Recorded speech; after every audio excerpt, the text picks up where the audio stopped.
विशेष सूचना. एपिसोडमध्ये मांडली जाणारी मतं ही आमची वैयक्तिक मतं असून त्यातून आमचा कोणालाही दुखावण्याचा हेतू नाही. आम्ही मांडलेली मतं ही काळाच्या ओघाने बदलणारी असू शकतात. आम्ही कुठल्याही विषयातले तज्ज्ञ नाही याची श्रोत्यांनी नोंद घ्यावी. धन्यवाद.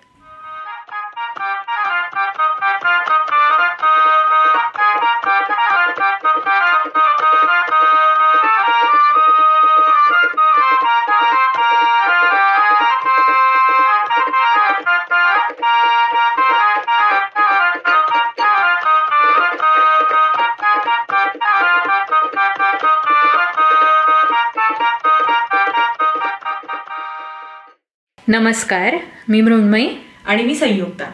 आमच्या पॉडकास्टच्या या भागामध्ये आपल्या सगळ्यांचं स्वागत. हा भाग सुरू करण्यापूर्वी मला तुम्हाला सगळ्यांना एक आठवण करून द्यायची आहे. मी पूर्वी एका भागात सांगितलं होतं की प्रत्येक एपिसोडच्या खाली आम्ही विस्तृतपणे शो नोट्स लिहितो आणि आम्ही ज्या काही विषयांचा, पुस्तकांचा, व्यक्तींचा किंवा काही कॉन्सेप्टचा उल्लेख केला असेल तर त्याबद्दलच्या लिंक्स तुम्हाला त्याबद्दल अजून जाणून घ्यायचं असेल, एखाद्या विषयाबद्दल कुतूहल असेल तर तुम्ही त्या शो नोट्सचा वापर करून अजून खोल जाऊ शकता आणि अजून तुमचं वाचन त्याबद्दल वाढवू शकता. सो शो नोट्सचा वापर करा. आता आपण पॉडकास्टला सुरुवात करू. संयुक्ता, तू आज काय बोलणार आहेस? मागचे 2-3 एपिसोड्स, आय गेस 2 एपिसोड्स तू सत्यजित रेंच्या सिनेमांबद्दल बोलली आहेस. ह्या एपिसोडमध्ये काय? खूप उत्सुक आहे आज बोलायला, कारण माझा खूप आवडत्या एका फिल्म डिरेक्टरबद्दल, दिग्दर्शकाबद्दल मी बोलणार आहे. तर जसं तू म्हणालीस मगाशी की मागचे 2 एपिसोड्स मी सत्यजित रेंच्या चित्रपटांबद्दल मी बोलले. पाथेरबांचाली, अबू ट्रायोलॉजी आणि महानगर. आज मी जे पुस्तक मी इतके दिवस वाचत होते आणि जे पुस्तक वाचताना बरोबरीने त्याचा आम्ही चित्रपटही पाहत होते, तर त्या पुस्तकाबद्दल मी बोलणार आहे. तर पुस्तकाचं नाव आहे द इनर आय आणि या पुस्तकाचे लेखक आहेत अँड्र्यू रॉबिन्सन. तर ही सत्यजित रेंची बायोग्राफी आहे. सत्यजित रेंनी त्यांच्या हयातीत कधीच स्वतःचं आत्मचरित्र त्यांनी कधी लिहिलं नाही. त्यांच्या हयातीत पहिली त्यांची बायोग्राफी लिहिली गेली, ज्याच्या लेखिका होत्या मेरी सीटन, आणि ही अजून एक त्यांची बायोग्राफी आहे जी त्यांच्या आयुष्याबद्दल पण आहे, ते कसे घडत गेले याबद्दलही आहे आणि त्यांच्या चित्रपटांबद्दलही आहे. तर ते हे पुस्तक आहे द इनर आय. माझी सत्यजित रेंची ओळख झाली फेलुदामुळे आणि लहान असताना मला पुस्तकांचा असा एक सेट मिळाला होता, बाबांनी दिला होता आणि फेलुदाच्या, आणि अर्थात ती भाषांतरित पुस्तकं होती, बंगालीमधून ती भाषांतरित झाली होती मराठीमध्ये. पण मला इतकी ती पुस्तकं आवडायची आणि मी बरीच वर्ष ती पुस्तकं वाचत होते. सो फेलुदा हे सत्यजित रेंचं खूप प्रसिद्ध हे एक कॅरेक्टर आहे. तो एक डिटेक्टिव्ह असतो, सत्यान्वेषी असतो. तर मला इतकं ती पुस्तकं आवडायची की मी सतत परत मी ती वाचली, त्याची पारायणं केली आहेत. तर त्याच्यावर आधारित जे काही चित्रपट होते तेही मी पाहिलेत आणि मला आठवतं मी त्या पुस्तकांचे एक परीक्षण दिलं होतं. लहान होतं, शाळेत असताना लिहिलं होतं. तर मला इतकी आवडायची आणि मी ऑब्सेस्ड होते त्या पुस्तकांसाठी. तर तिथे मला सत्यजित रेंची त्यांच्याशी ओळख झाली, लेखक म्हणून ओळख झाली. जनरली उलटं असतं की पहिले ते चित्रपट दिग्दर्शक म्हणून लोकांना माहिती होतात आणि मग कळतं की ओके ते लिहायचे सुद्धा, ते कथा लिहायचे आणि बरेच काय त्यांचं लेखन सुद्धा होतं. पण माझं उलटं होतं की मला तिथे लेखक म्हणून कळले आणि मग मी त्यांच्या चित्रपटांकडे वळले. तर पुस्तकं वाचली, मग पाथेरबांचाली बद्दलही कळलं, तो चित्रपट पाहिला. तो तेव्हा फार कळला नाही, आता रिसेंटली जेव्हा मी पाहिला तेव्हा अजून चांगला कळला. खूप त्यांच्याबद्दल किस्से ऐकले होते, वेगवेगळ्या लोकांकडनं किस्से ऐकले होते. युनिव्हर्सिटीमध्ये आमच्या काही प्रोफेसर्स आहेत, त्यांच्याकडून मी अनेक किस्से ऐकले होते त्यांच्याबद्दल. आणि मग हे पुस्तक वाचलं. सो ऑलरेडी एक बॅकग्राऊंड होती, एक काहीतरी बॅगेज होतं आणि त्यांच्याबद्दल खूप अर्धवट काही गोष्टी माहिती होत्या. हे पुस्तक वाचून त्या अजून ब्रॉडन झालं एक तो विषय. सत्यजित रेंच्या चित्रपटांबद्दल मला जे काही आवडले सिनेमे किंवा मला जे काही कळले तर त्याच्याबद्दल मी बोलेनच. पण आधी मला त्यांच्या व्यक्तिगत आयुष्याबद्दल बोलायला आवडेल, कारण पूर्ण रे कुटुंब म्हणजे त्यांचे वडील किंवा त्यांचे आजोबा, त्यांचे पणजोबा, ही अख्खी फॅमिली अतिशय ब्रिलियंट, सगळे हुशार, प्रचंड प्रतिभाशाली काही डॉक्टर्स त्यांच्या घरामध्ये होते. कादंबिनी गांगुलींबद्दल आपण ऑलरेडी बोललोय. तर त्या डॉक्टर होत्या किंवा त्यांचे आजोबा हे अतिशय ग्रेट इलस्ट्रेटर होते. ते चित्र काढायचे, चित्रकार होते, कंपोजर होते, संगीत दिग्दर्शक होते. त्याच्यानंतर प्रिंटिंग टेक्नॉलॉजी त्यांनी सुरू केली बंगालमध्ये. तर आणि वडील सुद्धा त्यांनी पहिल्यांदा नॉनसेन्स लिटरेचर लिहायला लागले. तर नॉनसेन्स लिटरेचर म्हणजे काय की अशी भाषा वापरून की ज्याला काही अर्थ नाहीये पण तरी त्याला काहीतरी अर्थ आहे, आणि असे काहीतरी कॉमिकल सीन्स तयार करून, काहीतरी वर्ड प्लेज तयार करून, पन्स तयार करून त्या भाषेबरोबर खेळून, आणि असं जे लिखाण असं त्याला नॉनसेन्स लिटरेचर असं म्हणतात. सो त्यांनी ते बंगालीमध्ये लिहायला सुरुवात केली. तर असे नॉनसेन्सिकल लँग्वेज वापरून काहीतरी सिच्युएशन्स तयार करून असे ते लिहायचे. किंवा कॅरेक्टर्स होती. सो अतिशय उत्तम उदाहरण म्हणजे लॉरेल अँड हार्डी किंवा मिस्टर बीन. सो अशी कॅरेक्टर्स ते तयार करायचे बंगालीमध्ये आणि ते प्रिंट व्हायचं. त्यांचं एक मासिक होतं संदेश नावाचं. तर सगळी फॅमिलीज हुशार आणि अतिशय प्रतिभाशाली ग्रेट लोक. तर खरं रेंचं जे आडनाव ते आहे खरं तर मुजुमदार असं होतं. रे ही त्यांना मिळालेली पदवी होती, त्यांच्या कुटुंबाला मिळालेली पदवी होती. आणि असं म्हणतात की राजा या शब्दाचा अपभ्रंश म्हणजे रे, ओके, म्हणून सत्यजित रे. तर जसं मी म्हणलं की प्रचंड हुशार कुटुंब. त्यांचे पणजोबा म्हणजे कालीनाथ रे हे उपेंद्र किशोरांचे वडील. तर हे संस्कृत, पर्शियन, अरेबिक याचे पंडित आणि अभ्यासक. आणि त्यांच्यावर आपल्या भारतीय संस्कृतीचा किंवा तेव्हा जी ईस्ट इंडिया कंपनी होती त्याचा प्रचंड प्रभाव होता त्यांच्या पूर्ण आयुष्यावर किंवा त्यांच्या जडणघडणीवर. कारण तो सगळा जो काळ होता, त्याचा जन्म 1830 सालचा, तर तेव्हा बेंगॉल रेनेसान्सचा काळ होता. आणि तेव्हा ब्राह्मो समाजाची निर्मिती होत होती आणि ब्राह्मो समाजाचे विचार समाजामध्ये पसरत होते. त्यांचा मुलगा म्हणजे उपेंद्र किशोर रे, तर उपेंद्र किशोरांचे जे सासरे होते त्यांचं नाव द्वारकानाथ गांगुली आणि यांची बायको म्हणजे कादंबिनी बोस. आणि त्या she was first fully qualified women physician in India. एडिनबरामध्ये त्यांचं शिक्षण झालं होतं. तर हे जे उपेंद्र किशोर होते ते दत्तक गेले त्यांच्याच एका कुटुंबातल्या एका भावाकडे. आणि ज्या घरामध्ये, ज्या कुटुंबामध्ये ते दत्तक गेले ते प्रचंड सनातनी आणि प्रचंड रूढी परंपरा यांच्यावर विश्वास असणारं, त्यांना पाळणारं कुटुंब होतं. पण या उपेंद्र किशोरांचा जो ओढा होता तो जास्त ब्राह्मो समाजाकडे होता. जसं मी सांगितलं की तो बंगाल रेनेसान्सचा पूर्ण काळ होता. त्याच्यामुळे नवीन तरुण पिढी जी होती त्या ब्राह्मो समाजाच्या विचारांनी प्रेरित होत होती. उपेंद्र किशोरांचं शिक्षण झालं कलकत्त्याच्या प्रेसिडेन्सी कॉलेजमध्ये. आणि त्या काळात ते प्रिंटिंग टेक्नॉलॉजीवर लेख लिहायचे आणि जे इंग्लंडमध्ये प्रसिद्ध व्हायचे. आणि कदाचित त्या काळात हे खूप नवीन होतं की इंग्लंडमध्ये एका भारतीय बंगाली माणसाचे लेख ते प्रिंटिंग टेक्नॉलॉजीवरचे प्रसिद्ध होणं. त्यांचा मुलगा सुकुमार रे म्हणजे सत्यजित रेंचे वडील, आणि he was also Illustrator, painter होते, चित्रकार होते, चित्रकला खूप आवडायची. ते स्टोरी टेलर होते. आणि त्यांचा एक असा खूप काय म्हणूयात स्पेशालिटी होती त्यांची, एक हातखंड होता फेक अँगर मध्ये. तर फेक अँगर म्हणजे काय, तर एखाद्या व्यक्तीबद्दल राग आला तर ते त्याच्याबद्दल काहीतरी मजेदार गोष्ट तयार करायचे. म्हणजे त्याच्यातून त्या व्यक्तीचा राग येईल किंवा त्याचा अपमान होईल असं नाही, पण काहीतरी सिच्युएशन, काहीतरी अशी गमतीदार एखादा प्रसंग ते तयार करायचे आणि ती व्यक्ती त्या प्रसंगामध्ये सापडली अशी ती गोष्ट तयार करायचे. इमॅजिनरी गोष्ट, काल्पनिक गोष्ट. आणि ती गोष्ट त्यांच्या भावंडांना सांगायचे आणि ते सांगता सांगता त्यांचा तो राग पळून जायचा. तर क्रिएटिव्ह आहे एकदम, रागाला एकदम क्रिएटिव्ह द्यायचे.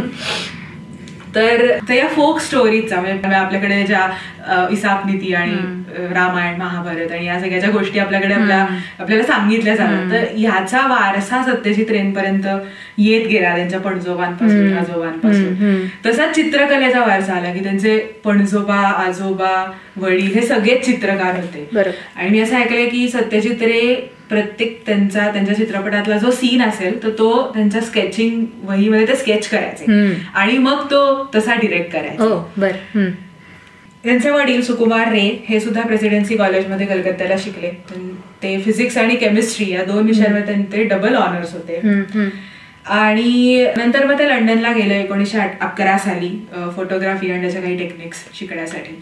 रवींद्रनाथ टागोरांची आणि त्यांची खूप छान आणि खूप घट्ट मैत्री होती. आणि त्यांनी जसं मी मगाशी सांगितलं की नॉनसेन्स लिटरेचर हे त्यांनी लिहायला सुरुवात केली. त्यांनी एक लहान मुलांचं मासिक सुरू केलं, त्याचं नाव होतं शोनदेश. बंगालीमध्ये त्याचा उच्चार शोनदेश असा होतो, मराठीमध्ये संदेश. तर त्याच्यामध्ये ते बरंच लिहायचे, इलस्ट्रेशन्स काढायचे किंवा जे कॉमिक स्ट्रिप्स जे आपल्याला माहिती आहेत तर त्याच्यामधून ते गोष्ट सांगायचे. दुर्दैवाने ते अतिशय अल्पयुषी होते. 1923 मध्ये मलेरिया त्यांना झाला आणि त्याच्यामध्ये ते गेले आणि सत्यजित रे तेव्हा हार्डली 2-2.5 वर्षांचे होते, खूपच लहान होते. सत्यजित रेंना वडिलांच्या अशा खूप आठवणी नव्हत्या, पण खूप आदर होता आणि खूप गोष्टी त्यांनी त्यांच्या कुटुंबातल्या इतर व्यक्तींकडनं ऐकल्या होत्या. आणि त्यांना हे माहित होतं की आपल्याकडे ज्या काही कला आहेत किंवा आपल्याकडे जी काही टॅलेंट आहे हे आपल्या वडिलांकडनं आलेलं आहे किंवा आपल्या आजोबांकडनं आलं. आणि नंतर त्यांनी सुकुमार रेंवर एक डॉक्युमेंटरी काढली. तर वडिलांच्या निधनानंतर मग आई, काका, काही भावंड अशी कलकत्त्याला राहायला लागले. लहानपणी सत्यजित रेंना सगळे माणिक म्हणायचं आणि तेच नाव पुढे त्यांचं बऱ्याच त्यांच्या को ऍक्टर्सच्या तोंडी पण तेच नाव होतं. सत्यजित असं कोणी म्हणायचं नाही, त्यांना माणिकदा आणि असं अशी त्यांना हाक मारायचे. तर सुरुवातीला जसं मी म्हणलं की आजोबांवर उपेंद्र किशोर रे किंवा वडील सुकुमार यांच्यावर ब्राह्मो समाजाचे संस्कार होते. तर सुरुवातीला लहान असताना ते ब्राह्मो समाजात जायचे, त्या मंदिरात जायचे. पण जसे जसे मोठे होत गेले तसे तसे त्या विचारसरणीपासून दूर जायला लागले. आणि त्यांनी एक किस्सा सांगितलं की सकाळी 4 वाजता उठून त्यांना प्रार्थनेला जायला लागायचं आणि ते त्यांना बिलकुल आवडायचं नाही. 4 वाजता उठून प्रार्थनेला जायचं, लहान होते त्यामुळे ते काही त्यांना फार आवडायचं नाही. तर झालं असं की 1927 साली उपेंद्र किशोर रे अँड सन्स ही एक कंपनी होती त्यांची, प्रिंटिंग जिथून व्हायचं, तर ती त्यांना विकायला लागली. आणि त्याच्याबरोबर त्यांचं जे राहतं घर होतं कलकत्त्याचं तेही विकायला लागलं. आणि मग जे काही एकत्र राहायची सगळी भावंड आणि रे कुटुंब ते हळूहळू डिस्पर्स झालं, वेगवेगळे सगळे लोक राहायला लागले. आणि रे आणि त्यांची आई हे दक्षिण कलकत्त्याला त्यांच्या आईचे भाऊ राहायचे, तर त्यांच्याकडे राहायला आले. आणि हे जे नवीन घर होतं, हे कुटुंब होतं, हे संगीत, वाचन किंवा एकंदर कला क्षेत्रापासून जरा लांब होतं. त्यामुळे बऱ्याचदा ते एकटेच असायचे, कोणी त्यांच्या वयाचं नव्हतं, त्याच्यामुळे सोबत असं खेळणारं असं कोणी नसल्यामुळे बऱ्याचदा ते एकटेच असायचे. आणि त्यामुळे ते असं म्हणतात की ऑब्झर्वेशन स्किल्स ज्या असतात, निरीक्षण शक्ती असते ती प्रचंड त्यांची शार्प झाली. आणि मग ते घरातल्या वेगवेगळ्या लोकांचं निरीक्षण करायचे, मग ते का असे वागतात, ते कसे वागतात किंवा कुठल्या प्रसंगात ते कसे वागतात ह्याचं त्यांना हळूहळू एक. आणि पूर्वी स्मार्टफोन्स नसायचे त्याच्यामुळे करेक्ट आजूबाजूला काय घडतंय याच्यावर चांगलं निरीक्षण व्हायचं. बरोबर. आणि किंवा शाळेतल्या शिक्षकांचं ते निरीक्षण करायचे किंवा त्यांच्या नकला करायचे किंवा ते चित्र काढायचे. आणि या सगळ्याचा उपयोग त्यांना पुढे त्यांच्या चित्रपटातली पात्र घडवताना झाला. आणि खूप असे त्यांनी स्वतः असे काही हे सांगितलं की हे जे काही पात्र आहे हे यायावरून इन्स्पायर झालं, असं त्यांच्या बऱ्याच आठवणी आहेत. तर भरपूर वाचन केलं, एकटे असायचे, खेळायला कोणी नसायचं, तर त्याच्यामुळे त्या काळात भरपूर वाचन केलं. Sherlock homes, PG. वुडहाऊस किंवा ज्या आपल्या काही फोक टेल्स असतात, काही गोष्टी असतात, तर त्या खूप वाचल्या. मग हळूहळू जसे मोठे होत गेले तसं बिथोविन, मोझार्ट आणि यांच्या वेस्टर्न म्युझिककडे ते आकर्षित झाले. सिनेमा पाहायला त्यांना खूप आवडायचं. सुरुवातीला त्या काळात बंगाली सिनेमे फार ग्रेट नसायचे अशी आठवण त्यांनी सांगितली, पण हॉलिवूडचे सिनेमे त्यांना खूप आवडायचे. आणि एक त्यांचा खूप आवडीचा सिनेमा होता बेन-हर, आणि त्यामध्ये जी ती घोड्यांची रेस दाखवली ती that was one of his favourite scene from that movie. त्यांची एक वही होती, त्यांनी वही मेंटेन केली होती. आणि प्रत्येक हिरोला कुठलाही ते चित्रपट पाहिजे तर त्या प्रत्येक हिरोला ते स्वतःचं रेटिंग द्यायचे की अभिनयासाठी इतके स्टार्स, आणि असे त्यांची स्वतःची एक रेटिंग ह्याची एक वही होती. आणि पहिली डिग्री मिळेपर्यंत त्यांना माहीत नव्हतं की आपण सिनेमे बनवू. आणि त्यांच्या आईचा ज्योतिषी आणि या सगळ्यावर विश्वास होता. तर एका ज्योतिषाने त्यांच्या आईला सांगितलं होतं की तुमचा मुलगा जो आहे तो इंटरनॅशनली खूप फेमस होईल आणि थ्रू द यूज ऑफ लाईटचा वापर करून तो इंटरनॅशनली फेमस होईल, असं एका ज्योतिषाने त्यांच्या आईला सांगितलं. काय कन्फ्युजिंग. लहानपणी बराच प्रवास केला, जसं मी सांगितलं की वेगवेगळ्या व्यक्तींचं निरीक्षण करून ते त्यांच्या पात्रांमध्ये आपल्याला दिसतं, त्याचे एलिमेंट्स दिसतात. तसेच या प्रवासाचे सुद्धा एलिमेंट्स दिसतात की दार्जिलिंग, लखनौ अशा जवळजवळची काही शहरं होती त्याच्यामध्ये तिथे त्यांनी खूप प्रवास केला आणि त्यांची बरीच कथानकं जी आहेत त्यांच्या स्टोरीजमधली आणि त्यांच्या सिनेमांमधली ती त्याच्यामध्ये या जागांचे आपल्याला पडसाद दिसतात. नंतर मॅट्रिक नंतर त्यांना प्रचंड कन्फ्युजन होतं की काय करायचं मला, कारण सिनेमे आवडायचे, सगळ्या कला आवडायच्या, तर काय करायचं असं काही त्यांना समजत नव्हतं. आणि आईसाठी त्यांनी मॅट्रिक नंतर परत प्रेसिडेन्सी कॉलेजमध्ये कलकत्त्याला ॲडमिशन घेतली. जसं मी म्हटलं की वेस्टर्न म्युझिक फार आवडायचं. मोझार्टचं eine kleine नाक्ट म्युझिक ही एक सिम्फनी आहे. तर ते असं म्हणायचं की हे म्युझिक ऐकून या म्युझिकने माझी झोप उडवली. तर इतके ते प्रभावित झाले होते बिथोव्हन आणि मोझार्टचं संगीत ऐकून. कॉन्सर्ट्सला जायचे आणि त्या काळात सिनेमापेक्षा त्यांचं संगीतावर जास्त प्रेम होतं. ते स्वतः कधी कुठले वाद्य शिकले नाहीत पण फार सुंदर गायचे. अनेक जणांच्या आठवणी आहेत अशा. अभ्यासाकडे तसं फार कमी लक्ष होतं पण त्या काळात असं होतं की नावापुढे BA लागलं तर BA अशी डिग्री लागली तर नोकरी पटकन मिळते. त्याच्यामुळे त्यांनी एक बेसिक शिक्षण घेतलं आणि त्यांना शिकवायला आपल्या भारताचे खूप ग्रेट स्टॅटिस्टिशियन प्रोफेसर महालनोबिस हे होते आणि ते परत त्यांच्या वडिलांचे अतिशय जवळचे मित्र आणि त्यांनी त्यांना जरा प्रोत्साहित केलं की तू स्टॅटिस्टिक्स विषय घे आणि डिग्री नंतर तुला नोकरी मिळवून देईन असंही त्यांनी त्याला एक वचन दिलं. त्यांना महालनोबिस म्हणजे आपल्या पंचवार्षिक योजने त्यांनी सुरू केली. बरोबर. तर पण अर्थात त्यांना इकॉनॉमिक्स आणि स्टॅटिस्टिक्स वगैरे विषय फार काही आवडायचे नाही. डिग्री नंतर परत त्यांना त्यांच्या मनासारखं काहीतरी करायचं होतं. फिल्म्स आणि काहीतरी संगीत आणि ग्राफिक डिझायनिंग आणि आर्ट्स आणि या सगळ्याशी निगडीत. पण परत सुरुवात कुठून करायची किंवा नक्की काय करायचं ह्याच्याबद्दल प्रचंड गोंधळ.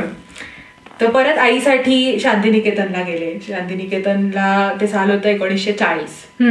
तर शांतिनिकेतनला त्यांचा 5 वर्षाचा एक कोर्स होता फाईन आर्ट्स आणि पेंटिंग आणि ड्रॉइंग याच्याशी निगडीत.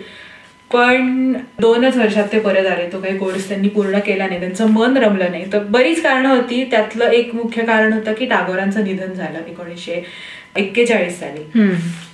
आणि ती जी काही 2 वर्ष ते होते शांतिनिकेतनमध्ये तर त्या 2 वर्षात प्रचंड आमूलाग्र बदल झाला त्यांच्या एकंदरीत व्यक्तिमत्वात आणि त्यांच्या कलेमध्ये सुद्धा. तर एक म्हणजे भारतीय कलांबद्दल त्यांनी बरंच वाचलं शांतिनिकेतनात. खूप त्यांना माणसं भेटली. त्यांनी प्रवास केला. अजिंठा, वेरूळ, घारापुरी या त्यांनी स्थळांना भेटी दिल्या आणि ते इतके प्रभावित झाले किंवा ते इतकं त्यांना काहीतरी असं विलक्षण वाटलं या सगळ्या घारापुरी आणि वेरूळ आणि अजिंठाची पेंटिंग्स किंवा जे काही आर्किटेक्चर होतं.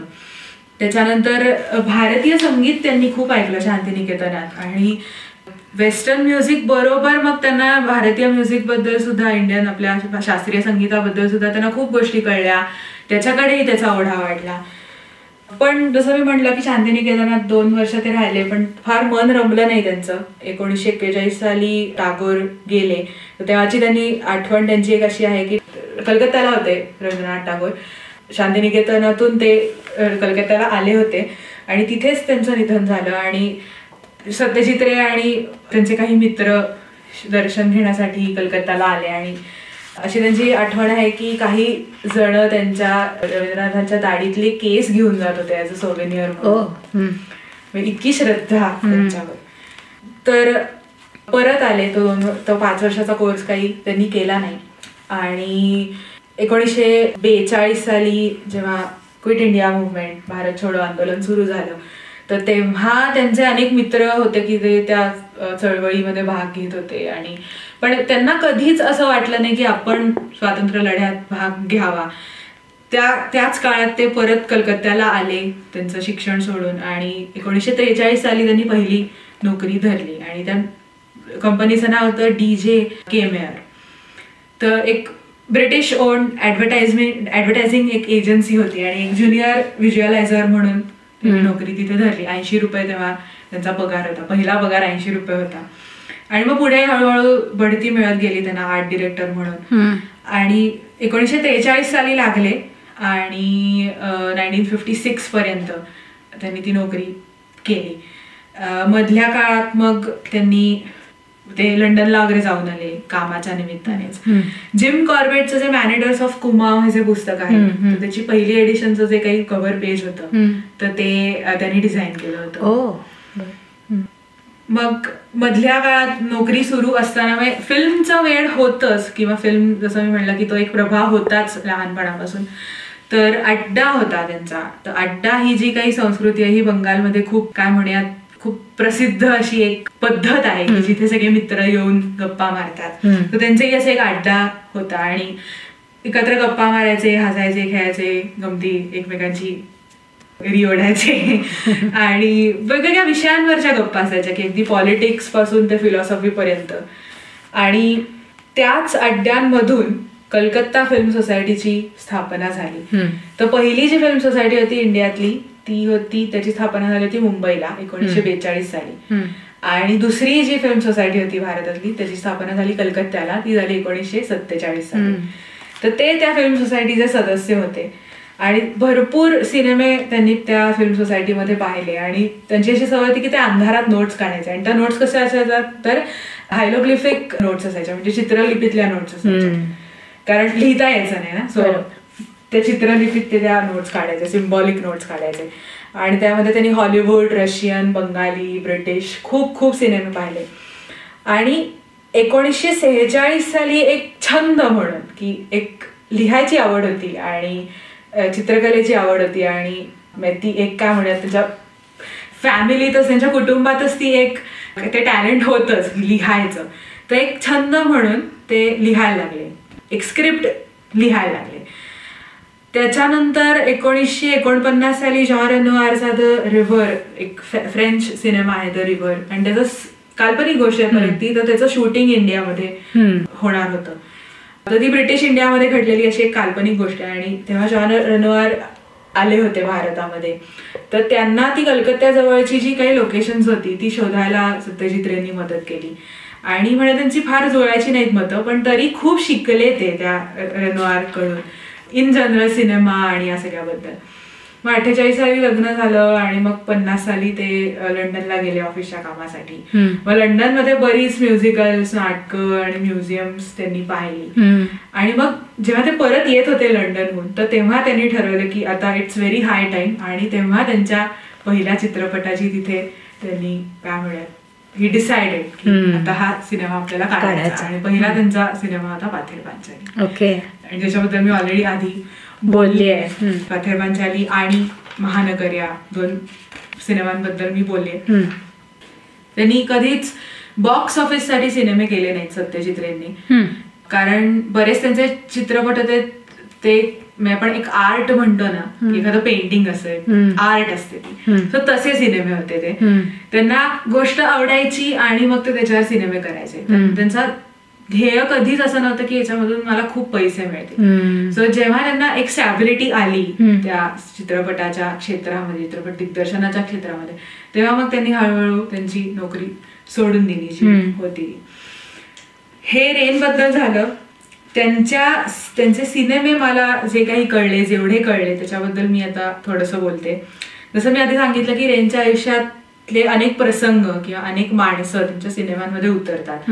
की अपराजितोमध्ये ती आई मुलाचा जो काही कॉन्फ्लिक्ट आहे तो आहे. महापुरुष नावाचा त्यांचा एक कॉमेडी एक सिनेमा आहे, तर त्याच्यामध्ये अड्डा जो मी सांगितलं की जे काही एक कॉन्सेप्ट आहे बंगालमधली, तर त्या अड्ड्याचं एक थोडंसं चित्रीकरण महापुरुष मध्ये आहे. ब्राह्मो समाजाचे जे प्रोग्रेसिव्ह आणि लिबरल आणि असे जे काही संस्कार आहेत ते महानगर मध्ये आपल्याला दिसतात. की बाईने नोकरी करणं हा जो काही थॉट आहे किंवा हे जे काही संस्कार आहेत, तर हे त्या ब्राह्मो समाजातून त्यांच्यापर्यंत आले होते. सो ते महानगरमध्ये दिसतात. किंवा उपेंद्र किशोर अँड सन्सचा जो प्रिंटिंग प्रेस होता तर तो आपल्याला चारुलतामध्ये दिसतो. की चारुलताचा नवरा असतो तो प्रिंटिंग, तो एका न्यूजपेपरचा एडिटर असतो. सो असे त्यांच्या आयुष्यातले प्रसंग आणि त्या व्यक्तिरेखा आणि ज्या काही त्यांच्या कुटुंबातले जे काही सदस्य होते तर ते त्यांच्या सिनेमांमध्ये उतरतात. अतिशय फ्लॉलेस डिरेक्टर असं अनेक जणांनी त्यांचं वर्णन केलंय की प्रत्येक व्यक्तिरेखेचा अगदी डिटेल्ड अभ्यास. कारण बरेच त्यांचे चित्रपट असे होते की याच्यामधल्या सगळ्या व्यक्तिरेखा कथा, पटकथा, अगदी संगीत दिग्दर्शनापर्यंत सगळं ते त्यांचं असायचं. जेव्हा प्रत्येक व्यक्तिरेखेचा अगदी डिटेल्ड अभ्यास, की एखादी व्यक्ती मग ती अशी का वागेल, कुठल्या प्रसंगात ती कशी वागेल, काय बोलेल, कसं वाक्य बोलेल, याचा सगळ्याचा त्यांचा अभ्यास असायचा. म्हणजे एक रोबी घोष नावाचे एक अभिनेते आहेत आणि त्यांनी बऱ्याच सत्यजित चित्रपटांमध्ये काम केले. तर त्यांचं असं वाक्य, he can make a cow act, की गायीकडून सुद्धा एक अभिनय, फ्लॉलेस अभिनय करून घेऊ शकतात. इतका ग्रेट डिरेक्टर सत्यजित. त्याच्यानंतर मला असं, मी जसं म्हटलं की मी सायमल्टेनियसली त्यांचे सिनेमे पाहत होते. काही चित्रपट मला पाहता नाही आले इथे. अभिजान सिनेमा आहे त्यांचा, तर तो काही मला इथे पाहता आला नाही. पण त्याच्यामध्ये वैदा रहमान आणि सौमित्र चॅटर्जी यांनी काम केलंय. तर अजून काही सिनेमे आहेत की जे मला पाहता नाही आले, पण बरेच सिनेमे युट्यूबवर उपलब्ध आहेत. तर मला त्यांचे सिनेमे पाहून असं वाटलं की रिअलिस्टिक मूवीज, फार रिअलिस्टिक मूवीज होत्या त्यांच्या, की कुठेही मसाला नाही, किंवा लोकांना आवडतं किंवा प्रेक्षकांना हे आवडेल म्हणून तसं कथानक असलं पाहिजे, हा अट्टहास त्यांचा नव्हता. त्यांना जे दाखवायचं सतत हॅपी एंडिंग, किंवा सतत एक, जसं मी मागच्या एपिसोडमध्ये पण म्हणलं की पोकळ आशावाद, कुठेही पोकळ आशावाद नाही. जिथे तो गरजेचा आहे तिथे योग्य व्यवस्थित आशा निर्माणही होते आपल्या मनात. पण जिथे नाही आहे तो गरजेचा, किंवा जिथे ती आशा निर्माणच होणार नाही, तिथे त्यांनी कधीच ते दाखवलं नाही. त्यांना जे दाखवायचं होतं त्यांनी ते कायम चित्रपटांमध्ये त्यांच्या दाखवलं. त्याच्यानंतर बऱ्याच फिल्म्समध्ये मला कथानकाची सिम्बॉलिक डिलिव्हरी जाणवली, की कथानक पुढे नेण्यासाठी नॉट नेसेसरी की प्रत्येक वेळा कोणीतरी काहीतरी बोललं पाहिजे किंवा काहीतरी संगीत असलं पाहिजे.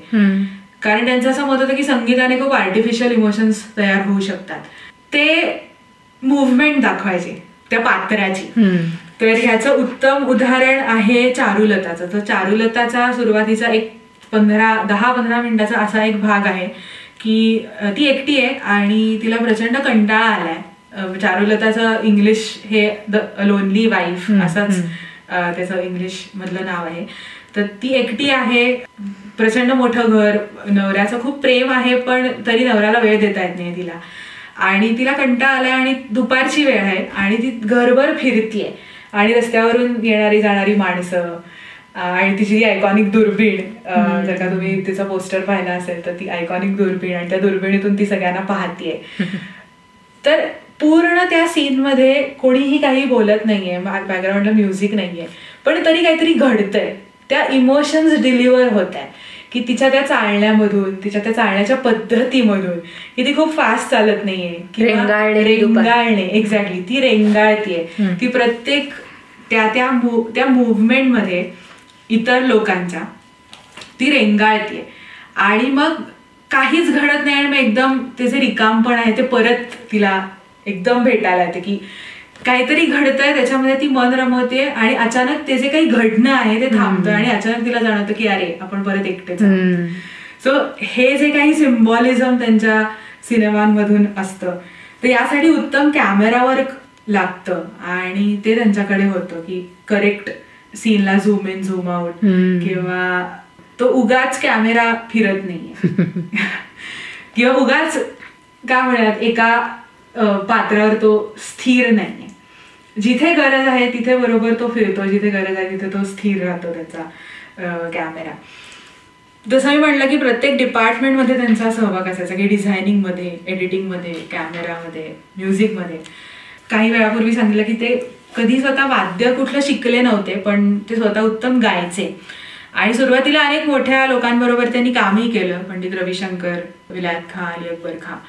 पण त्यांना असं वाटायचं की ही जी काही ग्रेट लोक आहेत तर ती इंडिव्हिज्युअली त्यांच्या म्युझिकमध्ये खूप ग्रेट आहेत, पण जेव्हा त्यांना सिनेमाचं म्युझिक डिरेक्शन करायचं असतं तर तेव्हा त्यांना या सगळ्या ग्रेट लोकांचे विचार किंवा त्यांची गावाची पद्धत त्यांना खूप पटली नाही. त्यामुळे नंतरच्या चित्रपटांमध्ये बऱ्याचदा त्यांनी स्वतःच म्युझिक दिलं.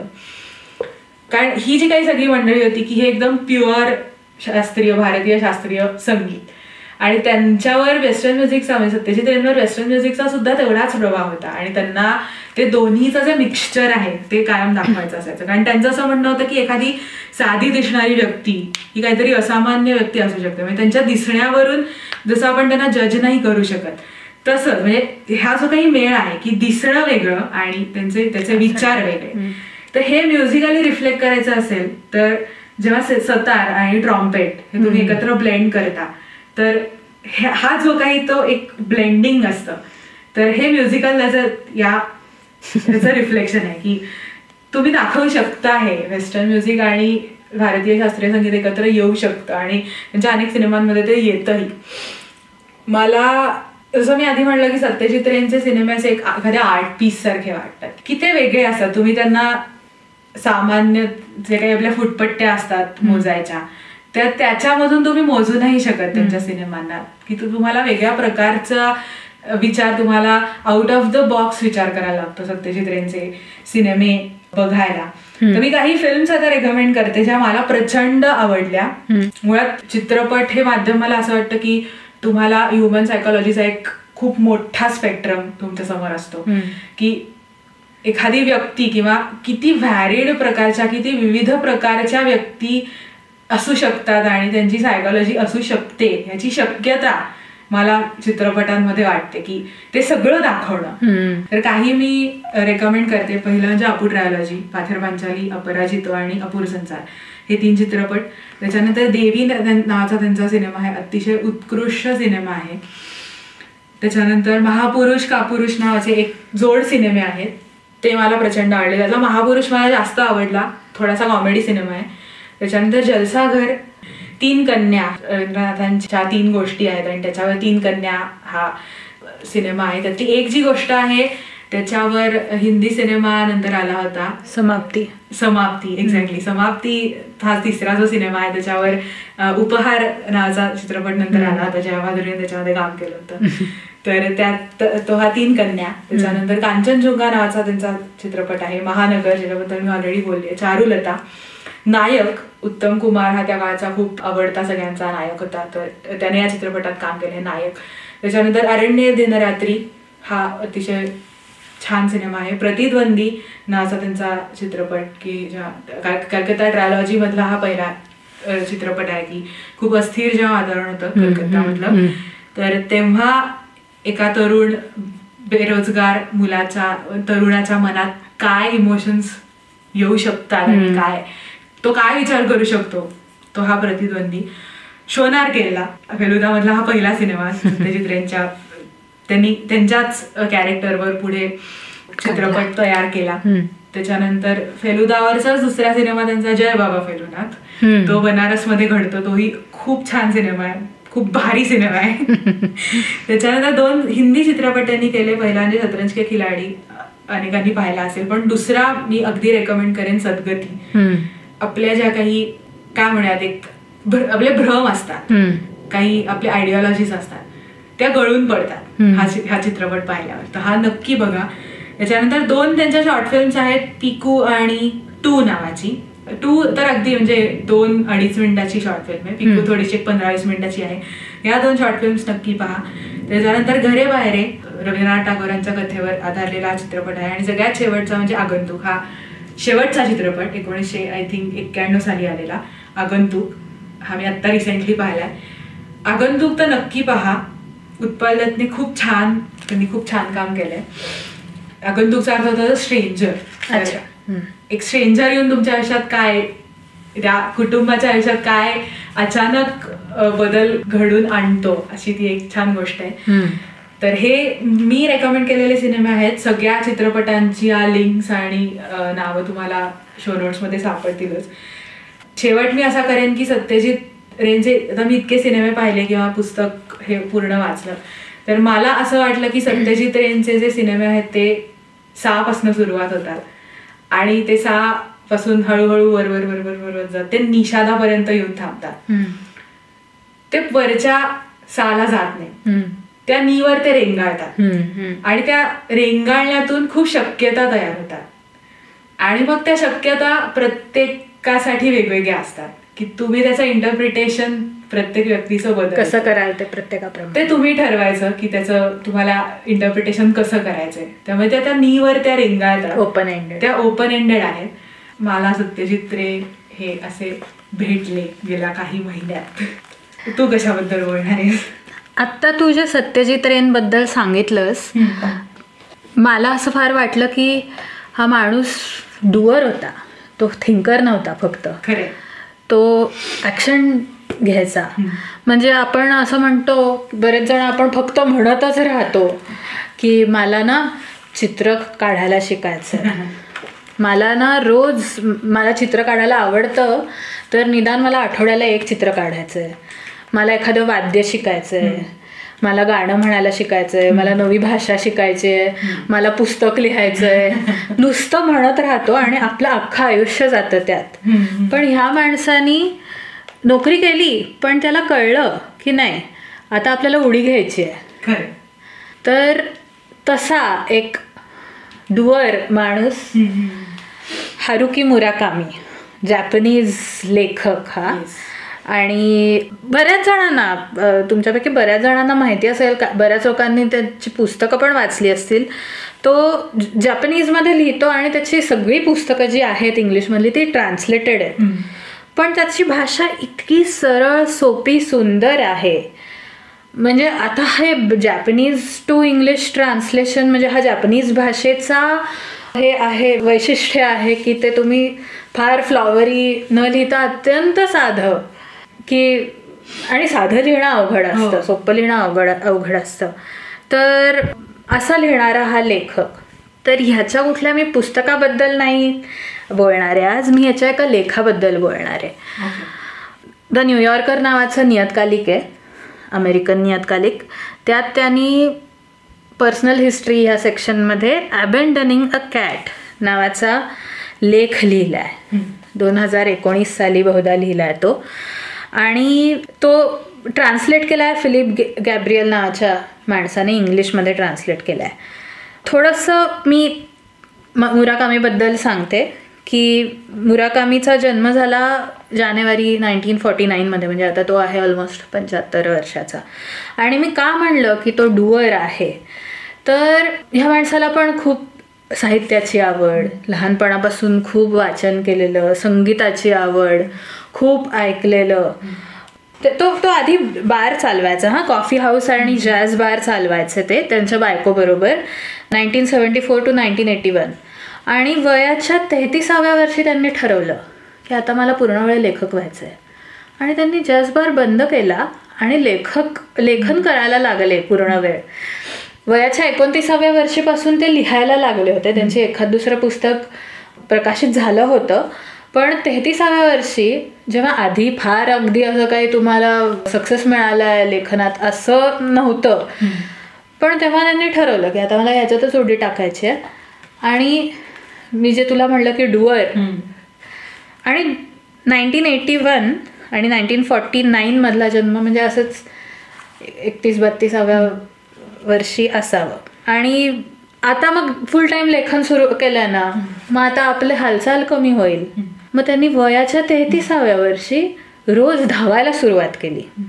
म्हणजे हे सुद्धा आपण म्हणतो अरे मला ना माझ्या आरोग्याची काळजी घ्यायची आहे, मला रोज व्यायाम करायचा आहे, नुसतं म्हणतच राहतो, करणारे कमी असतात. पण हा माणूस रोज धावायला लागला वयाच्या 33व्या वर्षी.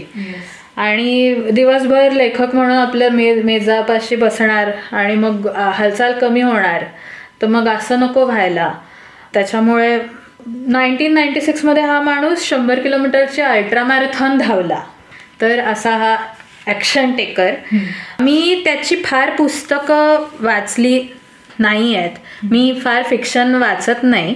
मी पूर्वी ऑडिबलवरती खूप पुस्तकं ऐकायचे आणि तेव्हा मी काफ्का ऑन द शोअर हे त्याचं फिक्शन पुस्तक ऐकायला सुरुवात केली. आणि खरं तर छान नरेशन छान होतं आणि सुरुवातीला मला आवडलं होतं.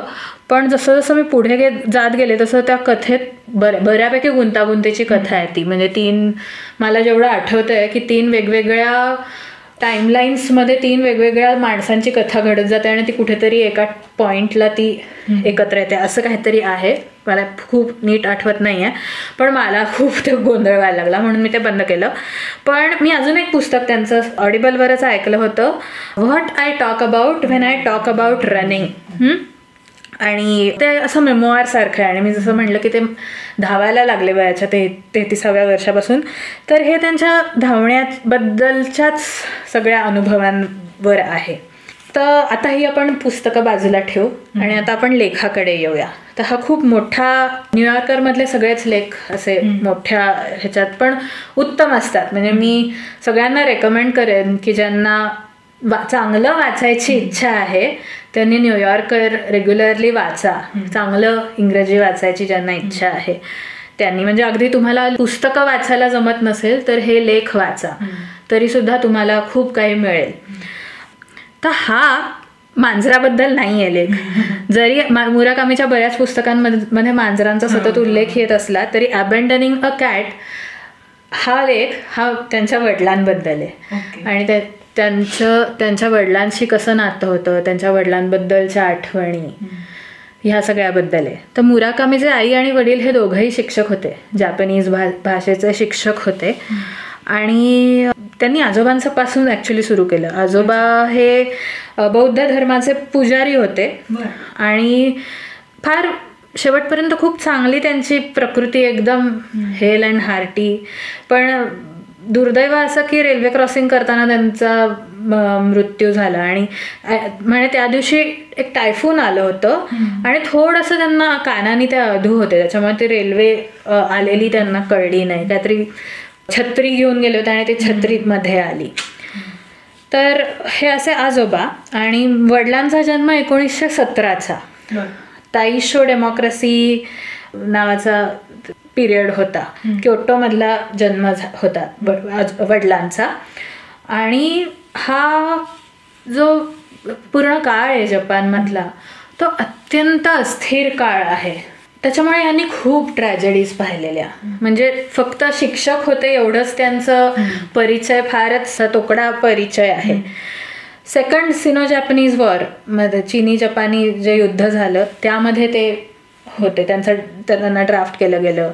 सेकंड वर्ल्ड वॉरमध्ये त्यांना ड्राफ्ट केलं गेलं. आणि 6 भावांपैकी हे तीन भाऊ ड्राफ्ट झाले. त्यांना 6 भाऊ, टोटल हे 6 भाऊ होते त्यांच्या वडिलांना. आणि सुदैवाने कोणालाही काही अपंगत्व न येता सगळे त्या ह्याच्यातून सर्वाईव्ह झाले या सगळ्या युद्धांमधून. आणि ॲक्च्युली सगळे आजोबाई पुजारी होते आणि हे सगळे 6 भाऊ पुजारी व्हायचंच त्यांचं ट्रेनिंग झालं होतं. त्यांच्या वडिलांचंही पुजारी व्हायचं ट्रेनिंग, प्रीस्ट व्हायचं जे ट्रेनिंग असतं तर ते झालं होतं. पण काही तर ते म्हणे तुमचं असं ट्रेनिंग झालं असेल तर तुम्हाला पाठवत नाहीत युद्धभूमीवर, असं तिथे जपानमध्ये होतं. पण त्यांची काहीतरी क्लेरिकल एरर झाली आणि त्यांना ड्राफ्ट केलं गेलं. तर ते स्वतःला कायम priest turned into a soldier असं म्हणायचे. आणि तसे सेन्सिटिव्ह माणूस होता तो. म्हणजे सोल्जर म्हणजे त्यांना इतकं काय काय पाहायला लागलेलं आणि त्यांना ट्रॉमा होता त्या सगळ्याचा. 20th इन्फंट्री रेजिमेंटमध्ये त्यांचं ड्राफ्टिंग झालं 1938 साली. आणि 20th इन्फंट्री रेजिमेंट ही कुप्रसिद्ध आहे नानजिंग किंवा नानकिंग मॅसेकर करता. डिसेंबर 1937 साली चायनामध्ये नानकिंग नावाचं शहर आहे. आणि जपान सतत युद्ध करून ते कब्जा करायचं हळूहळू चायनाच्या ह्याच्यावर. तर ते शांघायपर्यंत आले, मग शांघायवरून पुढे नानकिंगपर्यंत आले. आणि नानकिंगमध्ये लिटरली ते असंच म्हटलं जातं की शहराचा बलात्कार केलाय त्यांनी. इतकी क्रूरपणा, इतकं लुटालूट, बायकांचा छळ, प्रचंड ठार मारलेलं आहे लोकांना.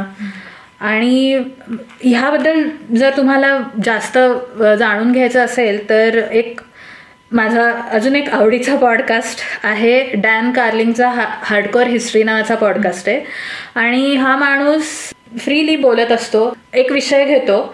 आता फॉर एक्झाम्पल ह्याबद्दल सुपरनोवा इन द ईस्ट नावाचा जपानबद्दलचं त्याची सिरीज आहे.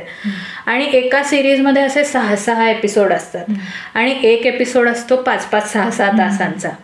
तर तुम्हाला जर जपानच्या इतिहासाबद्दल अजून जाणून घ्यायचं असेल, मेजी रिस्टोरेशन, सामुराय, त्यानंतर हा सिनो जॅपनीज वॉर आणि हे नानकिंग मॅसेकर आणि मग नंतर पुढे दुसरं महायुद्ध, तर तुम्ही तो सुपरनोवा इन द ईस्ट नावाची त्याची सिरीज आहे डॅन कार्लिनची, हार्डकोअर हिस्ट्री, स्पॉटिफायवर तुम्हाला फ्री ऐकायला मिळते, तर ती तुम्ही नक्की ऐका, मी शो नोट्समध्ये देईन.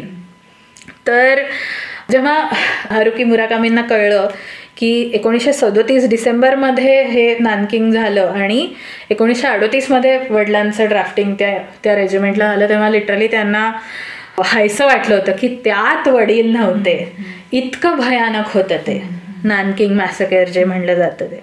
त्यांनी 1 वर्षाची सर्व्हिस केली तेव्हा ते ड्राफ्ट झाले तेव्हा, आणि एका चायनीज सैनिकाला मारण्याचा एक ट्रॉमॅटिक प्रसंग त्यांनी पाहिला आणि त्याबद्दल ते कधीतरी बोलले हारुकी मुराकामींशी. आणि ते मुराकामींनी लिहिलं की म्हणे जसं काही त्यांनी त्यांचा ट्रॉमा हा मलाच दिला, की त्यांच्या मनावर इतका मोठा ओरखडा होता की त्या सैनिकाला मारताना पाहणं. आणि जॅपनीज सैनिक, जॅपनीज मिलिटरी ही प्रचंड क्रूर होती, प्रचंड क्रूर. म्हणजे डॅन कार्लिननी त्याच्या एपिसोडमध्ये सांगितलंय की इतर कुठल्याही जर्मनी, रशिया, इंग्लंड, US त्याच्यासारखंच होतं त्यांचं, पण आपण व्हॉल्यूम वाढवतो ना, एकदम मॅक्स करतो, तसा तो एकदम मॅक्स साईडला गेलेलं त्यांचं ते, इतक्या मॅक्सिमम डिग्रीला गेलेली क्रूरता, इतकं क्रूरपणा होता. तर ते त्यांनी त्या माणसाला, तो जिवंत आहे आणि त्याचा खून करतात हे लोक, हे त्यांनी पाहिलं आणि त्याचा त्यांना ट्रॉमा झाला.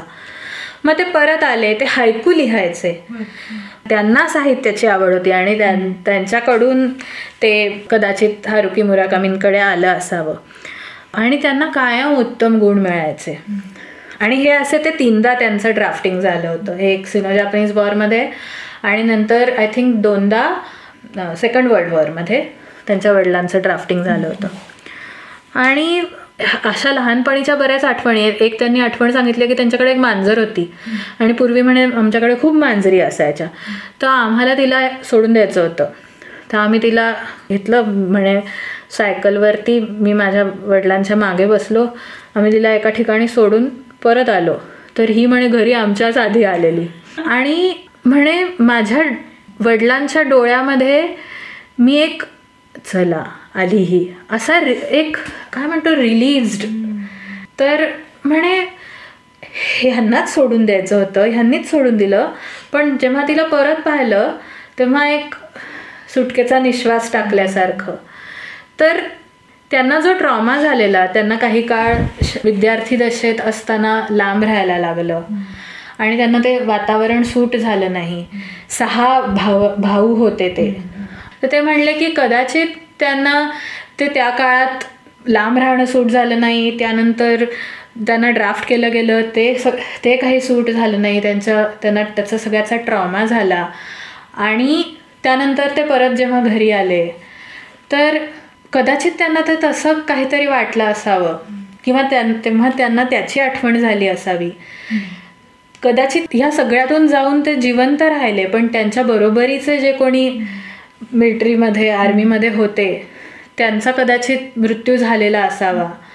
तर त्याचा तो सगळा ट्रॉमा एका सुस्कार्यातून ही आली व याच्यातून जिवंतपणे परत आली ही मांजर, त्यातून असावा काय माहिती.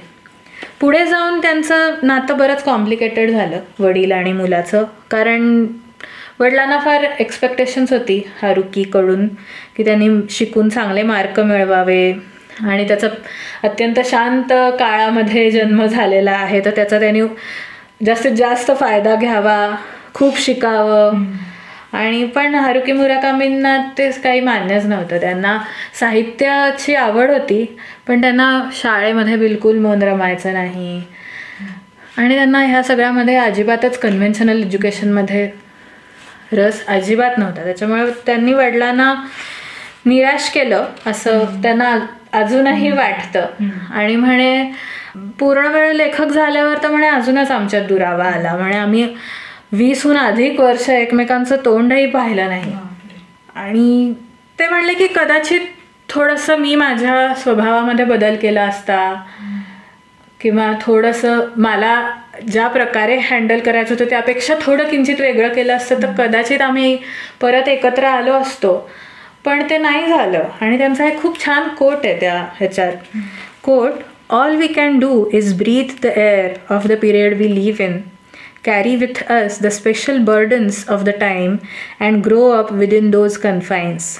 That's just how things are. खरंय. म्हणजे अत्यंत साध्या बॅकग्राऊंडमधून वर आलेला हा लेखक. पण काय आहे की ह्या गोष्टी कोणाला चुकत नाही म्हणजे ह्या. आणि आईवडिलांच्या बाबतीत काय होतं ना की आपण त्यांना आईवडील खूप काळ आईवडील म्हणूनच पाहत असतो आणि आपण त्यांना माणूस म्हणून पाहायला खूप उशिरा शिकतो. आणि जेव्हा आपण माणूस म्हणून पाहायला शिकतो तेव्हा आपण त्यांच्या चुकाही माफ करतो. खरे. तर थोडंसं त्या लेखामध्ये जरा टची, म्हणजे शेवट त्याचा असा मला खूप जगले असं नाही, भरपूर जगले त्यांचे वडील. पण असं वाटतं की आपण आपले सगळे जे काही हेवेदावे आणि राग लोभ आपल्या माणसांचे ते लवकरात लवकर सॉल्व्ह करावे.